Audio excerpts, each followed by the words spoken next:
Pascal's Wager. That's not normally my area, but I had a conversation with somebody recently, and it actually got kind of heated, and I want to talk about a few things that, sometimes you talk about things with people as far as pretending to be God and things like that, and they're so against that idea that it shuts down right there. So you can't make progress talking to people about Pascal's Wager. Oh, well, you can. It just has to be the right kind of person. So that was not the right person. What I want to do, though, is talk about it here a little bit because I do feel that it's a strange thing, Pascal's Wager, if you think it through.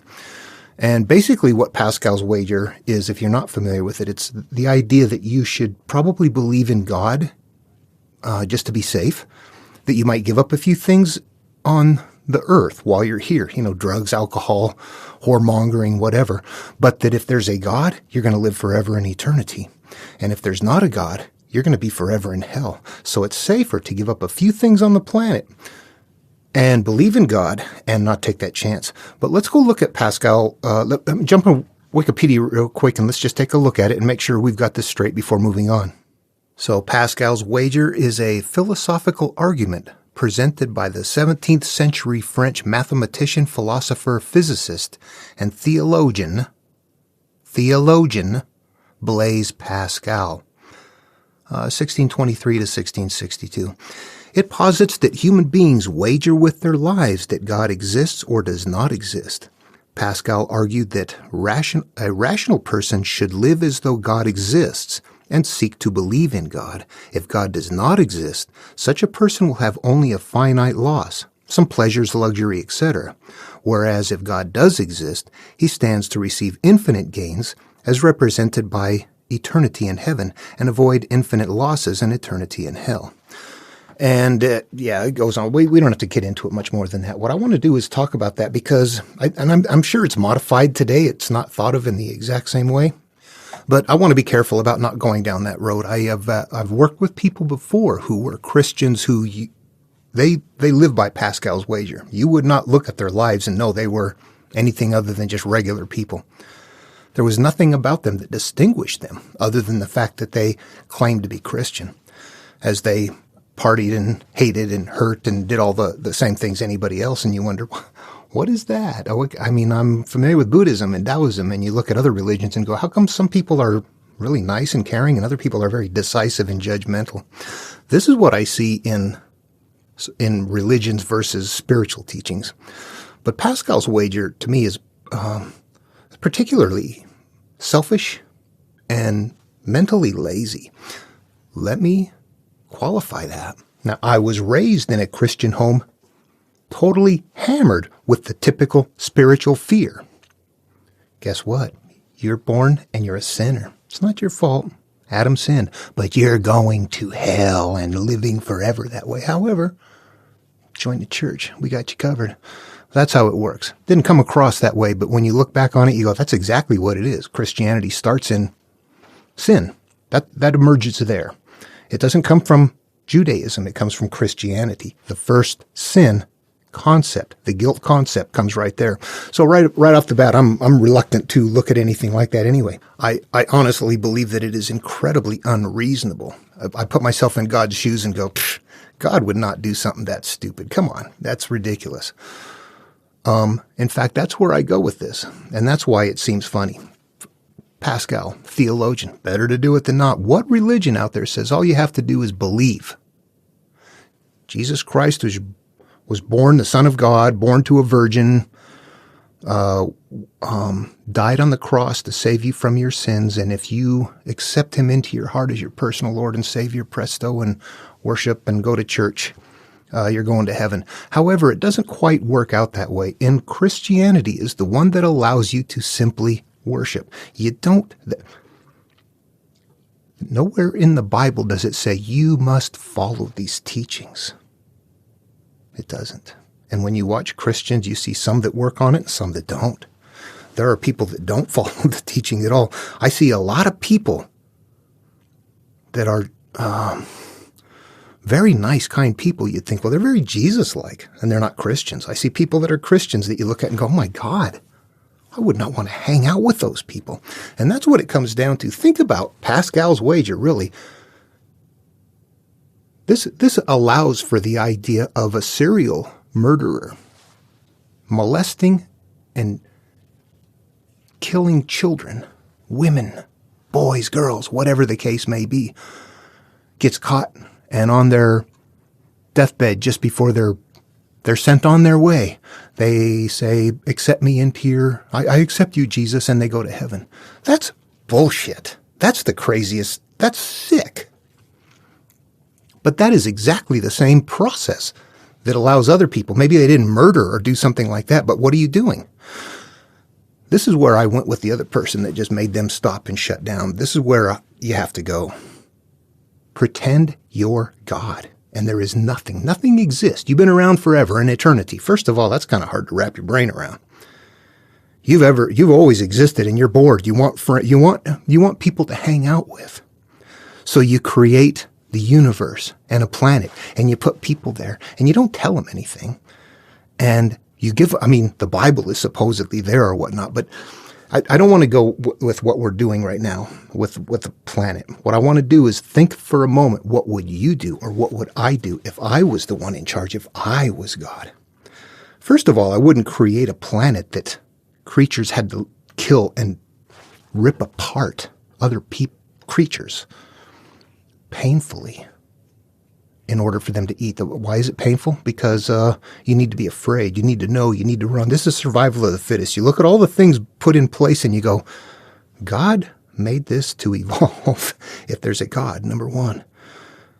Number two, think of Pascal's Wager and think of being God. What comes to mind instantly, to me, is narcissism. Think about that. I'm God. I want people to hang out with. What do I want to do? I've been around for eternity already. I don't know how that works. Eternity isn't over with yet. Been around forever, so you can't wrap your brain around these concepts. When you start thinking them through, you go, wait a minute. What are you talking about? All right, so I'm God, and I think to myself, I don't care your quality. I just want you to worship me. If you worship me, you can live forever. And if you don't worship me, I will punish you forever. What the That's as dumb as it gets. Do you want to hang out with that God? I don't. I don't care if there is a God. If the God is a narcissist saying, I want you to live forever, you can live forever. Get on your knees and worship me. Pfft, yeah. No way. That's crazy. Pascal's Wager allows people to live life thinking that everything is fine, because Christianity teaches that you just have to worship. You can do more. You can. Don't get me wrong. There are Christians who are as good as Buddha. And there are Christians who look to me like terrorists. What the hell's Christianity? What is Pascal's Wager? Pascal's Wager allows people to act like morons, hate, hurt, kill, and think that it's all justified in their mind. It's good. It's good. I believe in God. I would go so far as to say this, and I believe it's personality-based, because you find good people and you find bad people anywhere, and that it doesn't matter where they come from or what they believe or what their religion is. From all over the world, there's some good people, and they're in the midst of bad people.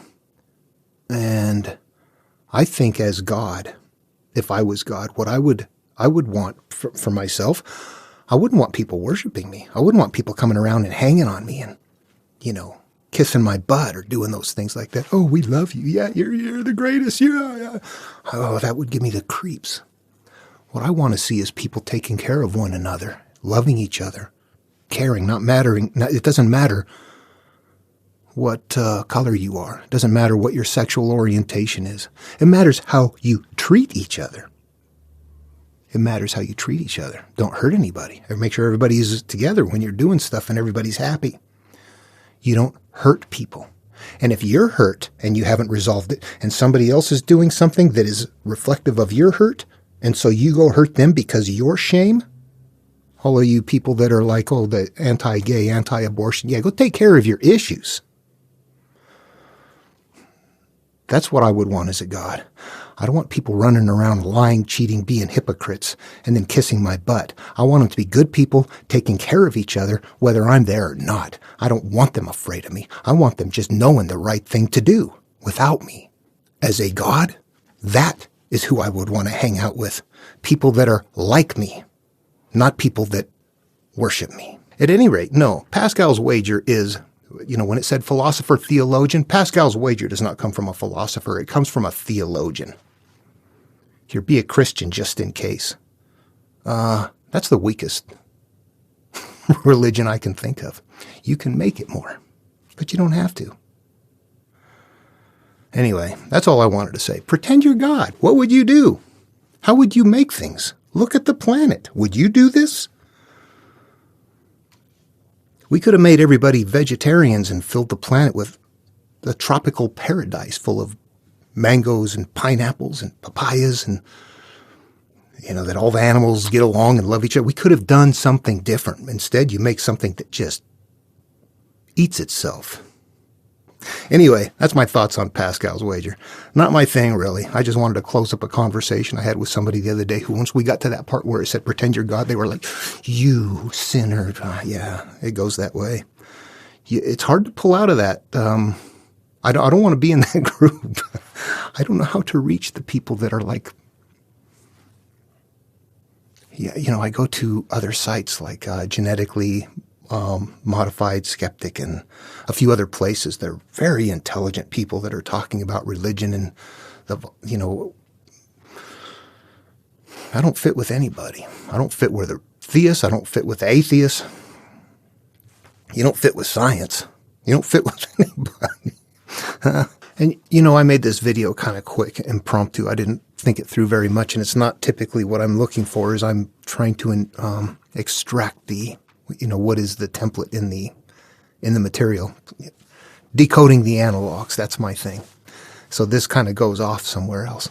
But at the end of the day, there is a reality, and there is cyclical things. There is a science to it. That if you approach this material in a scientific way, understanding that there are cycles, understanding that when they're talking about cause and effect, the energy from one thing creates something else happening, which perpetuates, which creates something else, which moves on and ripples out into bigger things.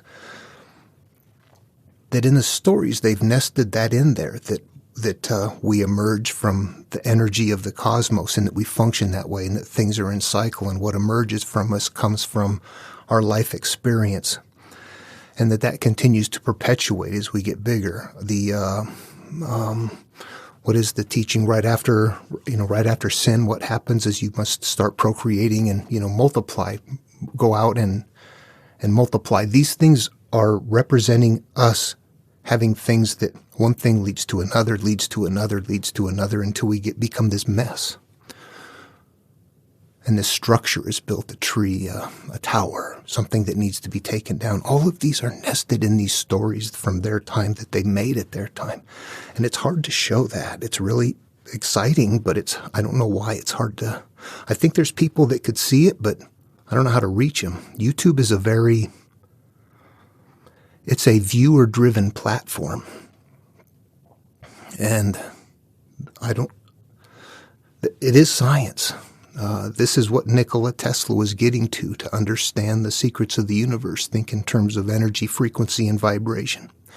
Transmutation, all that stuff, that's changing the energy of your memory from shame and pain and hurt to something else. So it shifts into this physiological, emotional thing from a science perspective where the two link up. And that is where science and religion meet. That is where these experiences happen. This is where we live in a collective and we have things, and everybody can reach out and go, oh, I felt this wonderful experience, or I had a gut feeling that helped me there, or I prayed for this to this God or to that God. And there's you could look around and see that if you don't shut anybody off, you find out that everybody's having the same kind of experiences, but they might be attributing it to something different. And instead of looking at it as what they're attributing it to, you look at it and go, they're all having the same experience. Are they all right that it's being provided that way? No, but are they all right that they're having that experience? Is there something else that could be going on? And this is where it looks like when you're looking outward, you see these mysterious things happen, but they're right there. They are a part of our physiology, where the collective consciousness obviously is there. Why? Because we can feel it, we can interact with it through our central nervous system and sometimes through kind of our mind as things come in. It's as if we have a sixth sense, but we didn't evolve it very well because there's no danger there. But there's people that have evolved it enough to have a greater scope of awareness. And that's, I think, people that would have evolved on the outside of the group that's kind of, introverted, stay away, keep an eye on things. I'm aware of a lot more than you guys are. I see a big picture and they're like, oh, you're an idiot. But they don't see what you see. And you can't show it to them because they can't see it. Actually, what I want to talk about is observing it. This is my thinking on it right now, that it is observable and that it is discoverable and that it's always there and that I found it and that I found that it is everywhere. That's it. That's all. I'm not making up anything. I'm finding what somebody else already figured out and put out. That's all. That's that pattern of all those similarities that we see from antiquity of gods and, there's a lot of I'm not even going to get into that right there. There's a lot of similarities, and it's this template. It is this patterned template right here. Yeah, they're there. More than are visible. Some are obscured in clever ways. We can find all of them. The process, however, is one that it has to play out in the psyche, and it has to be undertaken by the individual that wants to go on the path. I think the only way to see this template, at least to show it perhaps, with is somebody that recognizes it, that's gone on the path, that has this awareness, that has the the kind of brain type that's going to be the introverted, feeler, sensitive person on the outskirts. That not only do you have to be that kind of person to begin with, but then you also have to have the right life experiences, and then you also have to be at a point in time where you go, oh my God, it's me. You have to get to that point where you turn it inward before this even becomes effective. So there's a number of things that have to happen for it to become viewable. And then for me, I got to know it very well because once I recognized what it was, I put it to use and I just continued to navigate it to effect. And it's a weird place to be, and it's a mental thing, but I think it's personality and life experience. And I don't know why I'm going on about this. I just went off the deep end here, didn't I? Well, this is part of my other life experience. Pascal's Wager allows